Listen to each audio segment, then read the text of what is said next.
Assalamualaikum warahmatullahi wabarakatuh. Perkenalkan, nama saya Heriansah.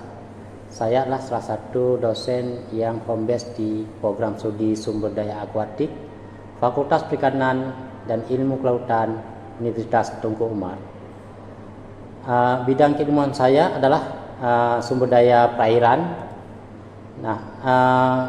Dalam kesempatan ini perkenankan saya menyampaikan mata kuliah yang saya ampu dalam memenuhi salah satu persyaratan Serdos tahun 2024, yakni pernyataan diri dosen dalam unjuk Tridharma Perguruan Tinggi PDD UK DPT pada bidang pengajaran.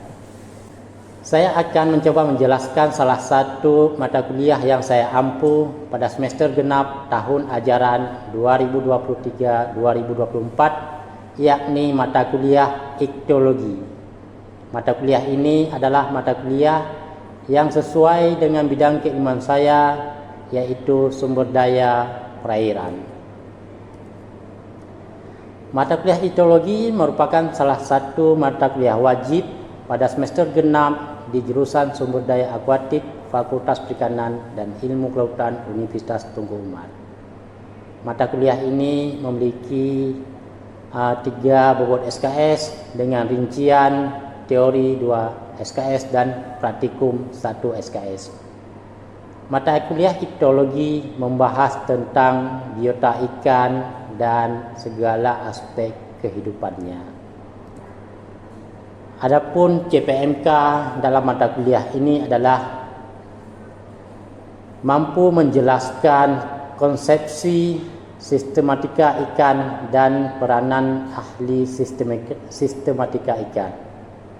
CPMK kedua diharapkan mampu mendeskripsikan beberapa jenis ikan yang hidup di perairan Indonesia.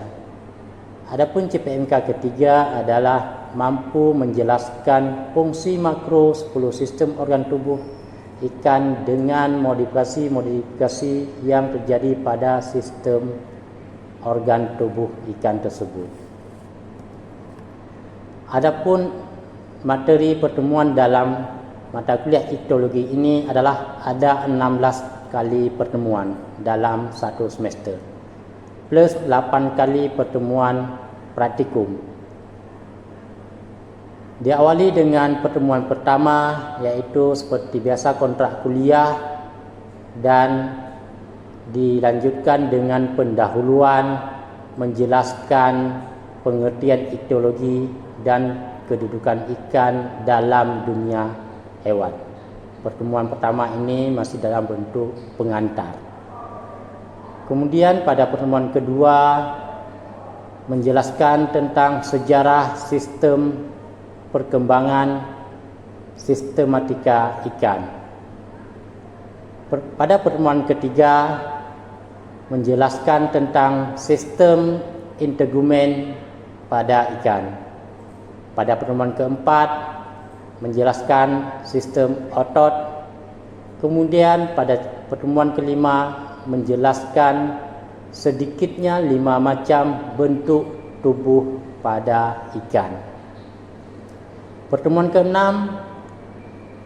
pada pertemuan ini menjelaskan tentang organ-organ pencernaan, khususnya organ pencernaan makanan secara umum dan fungsinya masing-masing. Pada pertemuan ke-7 menjelaskan tentang macam-macam cara makan ikan dan menguraikan serta alat-alat pencernaan makanan yang mengalami modifikasi pada ikan-ikan tertentu dan menyebutkan fungsi modifikasi tersebut. Pada pertemuan ke-8 kita masuk untuk evaluasi, yaitu ujian tengah semester. Kemudian setelah UAS dilanjutkan dengan pertemuan ke-9, yaitu perbedaan anatomi dan fungsi sistem respirasi pada ikan bertulang sejati dengan ikan bertulang rawan. Kemudian pada pertemuan 10 menjelaskan tentang darah dan organ pembentuk darah pada ikan. Pada pertemuan 11 menjelaskan tentang sistem ekreksi dan organ pada ikan serta hal-hal yang berhubungan dengan osmoregulasi pada ikan. Pada pertemuan 12 menjelaskan tentang sistem saraf dan fungsi-fungsinya serta menjelaskan minimal 4 organ sensorik pada ikan. Pada pertemuan 13 menjelaskan tentang sistem hormon dan fungsinya pada ikan serta dapat menjelaskan letak beberapa kelenjar. Kemudian pada pertemuan 14 di sini kita membahas tentang sistem saraf dengan hubungannya dengan sistem hormon pada ikan. Pada pertemuan ke-15 di sini menjelaskan tentang perbedaan antara jenis kelamin ikan baik secara langsung maupun tidak langsung dan mengetahui organ yang terlibat dalam reproduksi ikan. Adapun pertemuan terakhir, pertemuan 16 adalah UAS, yaitu ujian akhir semester. Adapun referensi yang digunakan dalam kajian mata kuliah ini adalah meliputi yang pertama yang bersumber dari Effendi tahun 2022, yaitu tentang biologi perikanan yang dikeluarkan oleh Yayasan Pustaka Nusantara Yogyakarta. Kemudian juga menggunakan referensi dari Physiology of Fisheries dari yang dikeluarkan pada tahun 1993 oleh Fish Ecophysiology Fish and Fisheries Series 3. Nah, materi ini juga didukung oleh hasil publikasi terbaru dari jurnal-jurnal yang berkaitan dengan mata kuliah ikthyologi ini. Nah, metode pembelajaran yang digunakan dalam mata kuliah ikthyologi ini adalah metode DIA, yaitu delivery, yaitu bagaimana cara saya dalam menyampaikan materi pada proses belajar dan mengajar menggunakan bahan tayang berupa PowerPoint dan video pendukung. Ini supaya kelas lebih menarik dan lebih atraktif. Kemudian metode introduction. Nah, ini merupakan interaksi yang saya bentuk antara saya dengan mahasiswa dalam bentuk pertanyaan dan diskusi dari berbagai materi yang disampaikan. Kemudian yang terakhir, assessment, yaitu merupakan proses pengumpulan informasi dari hasil pembelajaran baik melalui kuis, tugas, sikap, keaktifan, praktikum, UTS, dan ujian akhir semester. Adapun bobot penilaian dalam mata kuliah ikthyologi ini adalah dalam bentuk kuis 5%, tugas 15%, UTS 20%, ujian akhir semester 25%, dan praktikum 35%. Sehingga total jumlah persentase bobot penilaian adalah 100%. Nah, berikut adalah cuplikan video proses pembelajaran yang saya lakukan di dalam kelas pada mata kuliah ikthyologi ini pada pertemuan ke-9 dengan tema fungsi sistem respirasi dan pada ikan betulang sejati dan pada ikan betulang rawan. Mari kita lihat sama-sama cuplikan video tersebut. Assalamualaikum warahmatullahi wabarakatuh.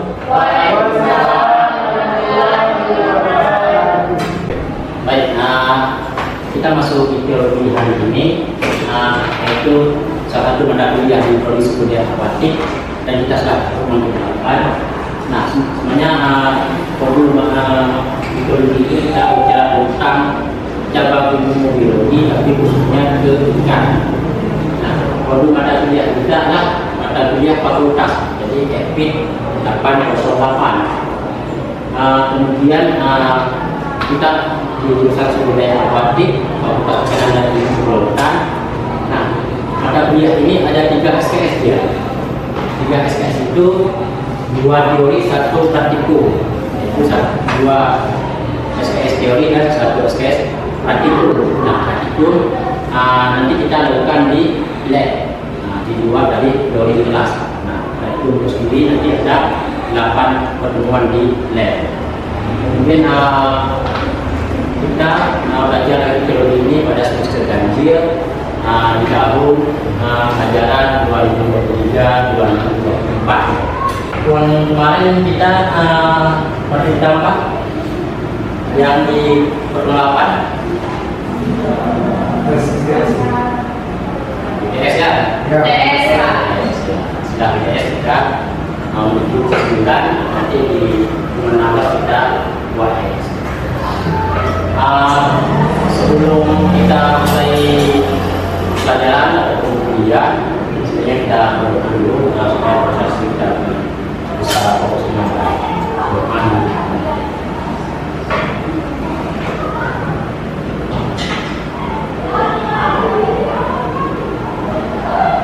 Supaya kelas kita lebih tertib, kita absen dulu ya.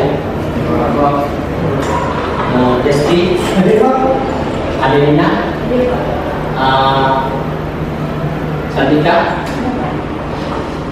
Sophie, Muslia, Tuku, Anita Salah, Mahmudeni. Saya Pak. Oke, ada semua sini ya.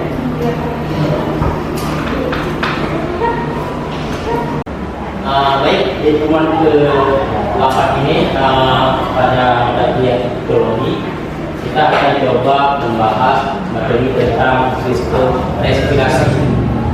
Sudah ada yang tahu apa itu respirasi? Coba. Respirasi apa? Proses masuknya udara melalui lisan dan mengeluarkan karbon dioksida. Karbon dioksida. Kemudian respirasi apa? Sistem pernapasan pada ikan. Oke. Bagus. Ada Dina. Sekarang coba kita lihat di materi ini ya. Benar seperti yang disampaikan oleh SP tadi, ada Dina. Respirasi itulah sistem pernapasan. Sebelum kita pada kuliah hidrologi, kita mengkaji sistem pernapasan pada ikan. Nah, di sini coba kita lihat si ikan itu juga bernapas dengan apa? Ada yang tahu? Sang ya. Jadi karena respirasi itu tujuannya adalah mengambil oksigen di udara. Nah, dalam hal ini ikan hidup di dalam air, artinya dia mengambil oksigen yang ada di dalam air. Nah, lingkungan hidup si ikan ini berhubung di air, dia akan mengambil oksigen di air dan melepaskan karbon dioksida. Nah, oksigen ini penting bagi si ikan ini, pertama untuk dia melakukan proses mengoksidasi zat makanan, baik itu karbohidrat, lemak, protein, sehingga dapat menghasilkan energi.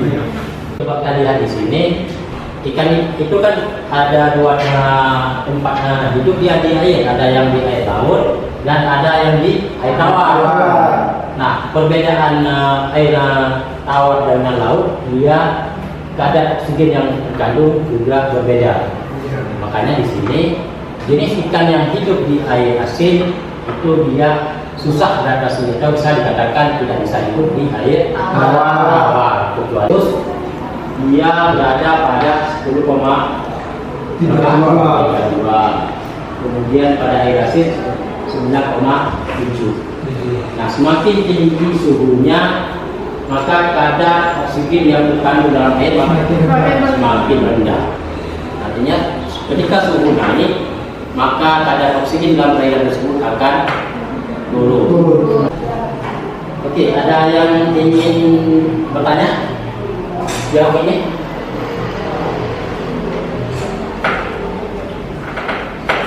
Ya, silakan.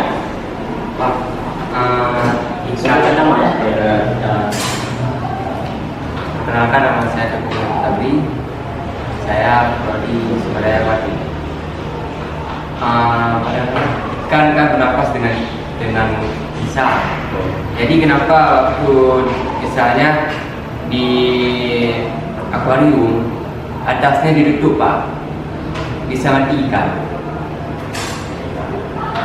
Oke, nah baik. Dan kenapa ketika ikan dia letakkan di akuarium dan di atasnya ditutup dia bisa mati? Ini juga berpengaruh terhadap pernapasan tadi, respirasi tadi. Jadi ketika si akuarium itu ditutup rapat, maka oksigennya tidak bisa melakukan sirkulasi dengan baik. Artinya proses keluar masuk oksigen itu tidak ada, sehingga membuat ikan itu stres ataupun kandungan oksigennya berkurang dalam akuarium tersebut. Biasanya kalau misalkan si ikan itu masukkan ke akuarium, itu ada alat tambahan untuk penambah oksigen, misalnya apa, aerator.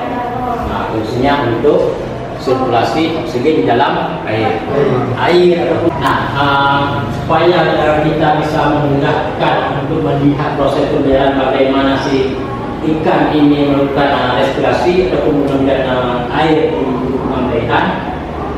Coba kita lihat di video yang ditampilkan ini.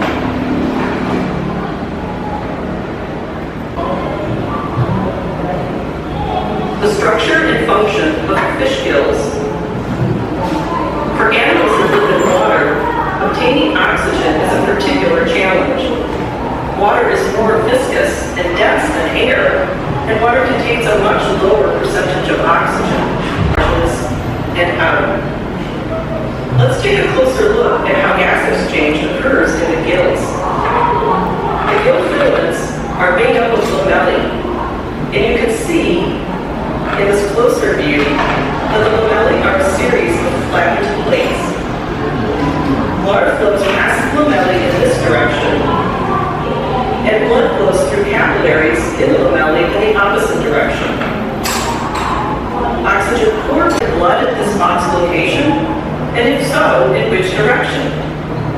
Yes, into the blood. Yes, into the water. Or no net diffusion. Dulu ya kita juga bisa melihat bagaimana si ikan itu melakukan respirasinya. Nah, tadi dari video yang kita lihat ikan yang tulang sejati. Nah, video ini kita lihat dari berisikan tulang rawan. Jadi output dulunya beda ya. Nah, output dulu ikan tulang sejati dengan ikan tulang rawan. Nah, kita lihat adalah berisikan hiu yang melakukan proses respirasinya. Oke, dari video tadi ada yang ingin ditanyakan? Oke, silakan. Pertanyaan Pak, jadi dari sistem respirasi pada ikan, perbedaan antara respirasi tulang ikan bertulang apa itu ya, tulang rawan ya, dengan tulang sejati itu perbedaannya apa ya Pak? Jadi perbedaan respirasi pada ikan tulang rawan dan ikan tulang sejati sebenarnya konsep secara umum sama, tapi yang membedakannya adalah output kulumnya. Jadi ikan yang tulang sejati dengan ikan tulang rawan itu output kulum adapun bentuk insang itu dia berbeda. Jadi katupnya yang berbeda. Jadi letak perbedaan yang paling mendasar adalah pada bentuk insangnya. Kalau misalnya cara dia mengambil udara di leher atau oksigen di leher sama, dia bedakan adalah Berarti tulang ikan hiu ada ukur nggak Pak? ada, tapi bentuknya yang berbeda. Ada, Oh ada. beda bentuknya. Baik, tadi kita melihat lebih besar. Nah, pada ikan itu dia juga punya alat bantu pernapasan. Nah, itu hanya ada pada jenis ikan. Nah, alat bantu pernapasannya itu bisa yang dia pelajari. Apa tiga jenis alat bantu pada ikan untuk melakukan proses respirasi ataupun untuk bernapas. Nah, mungkin materi hari ini sudah cukup. Kita sudah tadi menggunakan perbahasan dan berguna. Nah, mungkin di sini bisa menyimpulkan siapa yang bisa menyimpulkan terkait dengan materi kita hari ini. Bahwa ikan bernapas melalui insang itu dengan cara yang pertama itu kan ikan itu kan hidup di perairan. Jadi ikan itu menghirup udara melalui air, kemudian disaring oleh insang dan dikeluarkan melalui perut. Dan pada ikan juga terdapat 3 alat bantu pernapasan, yaitu labirin, aneurisma, dan ventricular. Dan alat bantu pernapasan itu tidak semua ikan memiliki, hanya beberapa jenis. Bagus.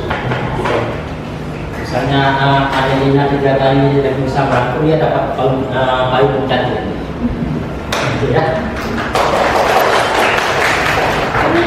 Baik, sebagai evaluasi dari mata kuliah kita, kita ada dalam bentuk tugas. Nah, tugas ini akan saya nanti lewat Google Form. Nantinya akan saya sebarkan di grup mata kuliah yang sudah kita bentuk. Oke, terima kasih adik-adik atas pertemuan hari ini. Dan saya mohon maaf atas segala bentuk. Assalamualaikum warahmatullahi wabarakatuh. Terima kasih atas pembelajaran hari ini. Hanya ini yang dapat saya sampaikan. Lebih dan kurang saya mohon maaf. Saya akhiri. Wassalamualaikum warahmatullahi wabarakatuh.